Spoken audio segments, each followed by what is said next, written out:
Okay, Are you going to be in here too? I am. Good. So, this was, you said you got the recipe or the dish from your mom? Well, I first learned about fruit soup from my mom because she made it a lot, especially in the winter. Prunes were inexpensive at that time, and so it was kind of a staple food. And she'd make a great big kettle of it, and it would be sitting on the wood burning stove, just kind of simmering during the day. And we used it, maybe just had a sandwich and soup for a meal, or it could be used as a dessert.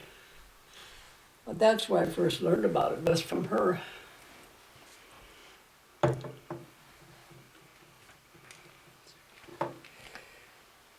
So you would typically serve it in the winter? Did you ever serve it for like family gatherings? Oh, sure. Yeah, it was for, yeah. It was for holiday. We had it at Christmas, of course. And if family came, but we had it more than just that. And was it cheaper to make then than it is now? Probably in comparison. I grew up during the Depression, so if anything was expensive, we didn't have it. So I know that it could not have been very expensive, but she also put a lot of water, so it was thinner than I make it now, and that stretched it farther. We ate it was called fruit soup because it was almost like a soup. And some of us, my dad especially, liked to put cream on it, but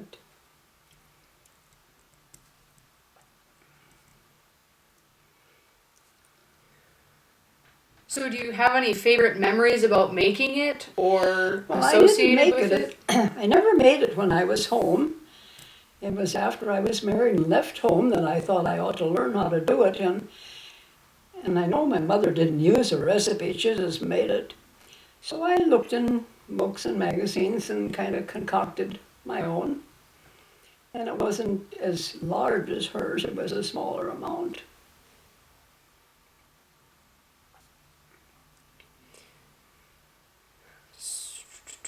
You've answered a fair amount of my questions already.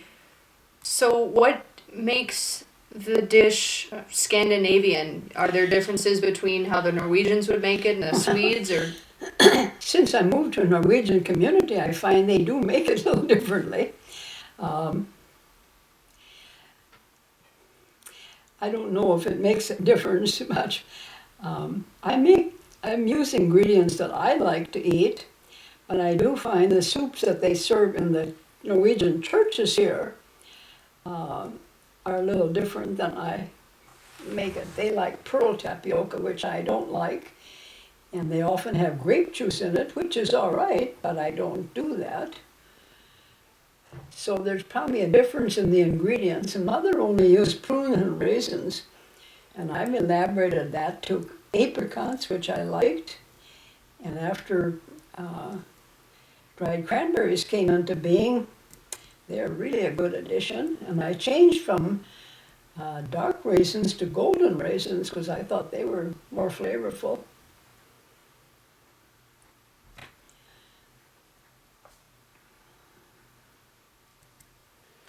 So did Myron ever request it? Did he have it? Oh, he At home? knew it too. And he liked it. I don't know that he ever requested it. He didn't think about it until after I made it, then he ate it. But his mother made it too, I'm sure, so he grew up with it too. So do you have any idea where your mom got it? I don't think she had a recipe. Maybe she made it like her mother did, I don't know. And she just threw in the prunes and threw in the raisins and threw in the water. And then she put in some tapioca. And she never measured it, no. And it depended on how much you wanted. If you wanted a big kettle, you made more. And so the amounts were more on how much you wanted to end up with. And that was kind of true with mine. I cut it down, and somewhat so that it was a reasonable amount for our family. And then I freeze some that we don't use right away because it freezes very well. So, you mentioned having it as a dessert or having it with sandwiches. Was there anything in particular that you would typically serve it with? Well, at Christmas it was just served with the Christmas dinner. That was just done. Other meals, I don't think so. It just depended on what else we were eating. I don't think she planned it around. And sometimes that was just something very light, and the soup that became a meal. Yeah. Mm-hmm. And here for ourselves now, we're more apt to serve it as a dessert now than a part of the main meal, or just along with the meal, but kind of at the end of the meal. Mm-hmm. I used to like it at breakfast too. It was a good breakfast fruit. I like it warm. I like it cold with a little cream on too, but a little bit warm, lukewarm is best for me. So, do you think the dish has become more or less popular over time? Well, it's popular around here because it's a Scandinavian area. And when churches have dinners, they have it, and I assume that people have it at their homes too. And most of the family like it, so I've been making it most of the years I was married. Do you think it's changed any with the ingredients that people use?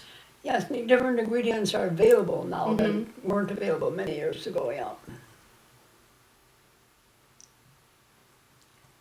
Did you ever see it outside of this community? Was it something that other people picked up? Not that I know of. No, I think it's a Scandinavian dish.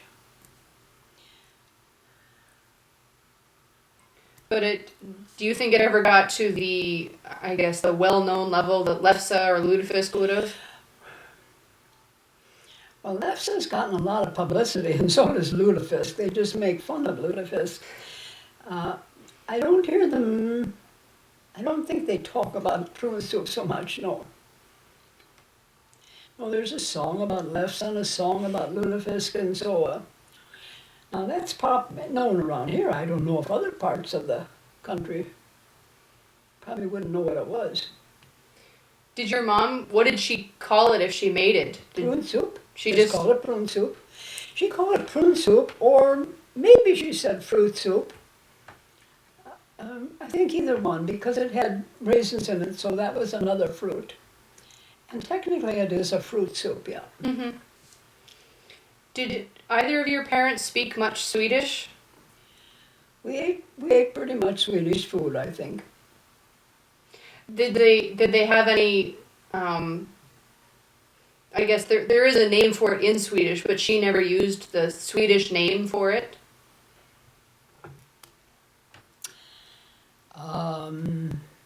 No, I can't think of anything right now. Rice pudding, Swedish rice pudding was another staple that was right along with the prune soup. You know, that was both for holidays and many times during the year we had rice pudding. I did not grow up with lefse, that is Norwegian. Lutefisk we did have, and various bakings. Not krumkake, that too was Norwegian. But she had a Norwegian friend down the road who made krumkake, so I learned what that was. But we had rosettes and various sugar cookies.